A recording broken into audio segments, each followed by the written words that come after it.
आपने उज्जैन में बाबा महाकाल का नाम सुना ही होगा, जो कि पूरे विश्व में प्रसिद्ध, दुनिया से भर के लोग उनको दर्शन करने के लिए आते हैं। लेकिन इसके अलावा उज्जैन में एक मंदिर ऐसा भी है जो लोगों को आज तक पता ही नहीं है। हाँ दोस्तों, वो एक नहीं बल्कि 84 अलग अलग मंदिरों में बटा हुआ है, जिसे 84 महादेव भी कहा जाता है, जहाँ भगवान शिव के 84 अलग रूपों को बताया गया है। तो आज हम उन्हीं 84 महादेव के दर्शन कराने जा रहे हैं। मान्यता है कि जो इन 84 महादेव के दर्शन कर लेता है, उनके जन्म जन्मांतर के पाप धुल जाते हैं। तो आज हम आपको उनके दर्शन कराने जा रहे हैं। तो स्वागत है आपका उज्जैन 84 महादेव दर्शन सीरीज़ के पाठ 12 में। चलिए दोस्तों, वीडियो शुरू करते हैं। केसर शिवलिंग, जहाँ कुछ महीनों के लिए स्वयं केदारेश्वर बाबा निवास करते हैं।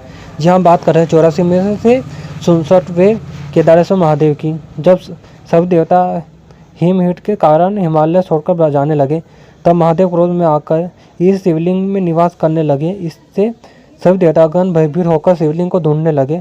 तभी आकाशवाणी हुई कि जिन 8 महीनों में हिमालय पर नहीं दिखाई दूंगा, उन महीनों में अवंतिकापुर यानी उज्जैन में शिप्रा नदी के तट पर निवास करूंगा। केदारेश्वर महादेव के दर्शन करने से सभी पापों को मुक्ति मिलती है। क्या आप उज्जैन के इस मंदिर के बारे में जानते थे? कमेंट में ज़रूर बताएं। उज्जैन में कैसा शिवलिंग, जिसके दर्शन करने से मनुष्य पाप में भगीरथ नहीं बनता। जब सोम नामक पिशाच ने ब्रह्मांडों से मुक्ति का उपाय पूछा, तो उन्होंने उस महाकाल वन से शिवलिंग की पूजा अर्चना करने को कहा। रामगढ़ पर स्थित 84 में से 68वें पिशाच मुक्तेश्वर महादेव के नाम से विख्यात है। उज्जैन में शिवलिंग के दर्शन करने से पूर्व जन्म में अलग हुए पति पत्नी मिल जाते हैं। पौराणिक कथा के अनुसार सुबाहु नामक के राजा ने उनकी पत्नी विशाल राक्षसी को महाकाल वन में जाकर अपने पूर्व जन्म की कथा सुनाते हुए कहा कि पूर्व जन्म में शिप्रा में मत्स्य और आपने कबूतर योनि का जन्म लिया था, जिसका एक शिकारी ने शिकार कर लिया। अभी तो हम दोनों ने मृत्यु से पहले संगमेश्वर महादेव के दर्शन करे, जिसके फलस्वरूप हमारा दोबारा जन्म संगम हुआ। 84 में से 69वें संगमेश्वर महादेव हर सिद्धि मंदिर के पीछे स्थित है। एक ऐसा शिवलिंग जिसे दर्शन करने से शत्रुओं पर विजय प्राप्त होती है।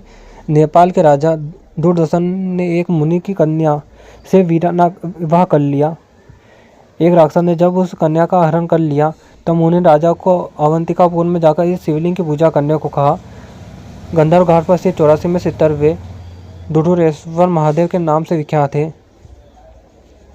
इनमें कैसा शिवलिंग, जिसका नाम 4 नदियों के संगम से विख्यात हुआ था।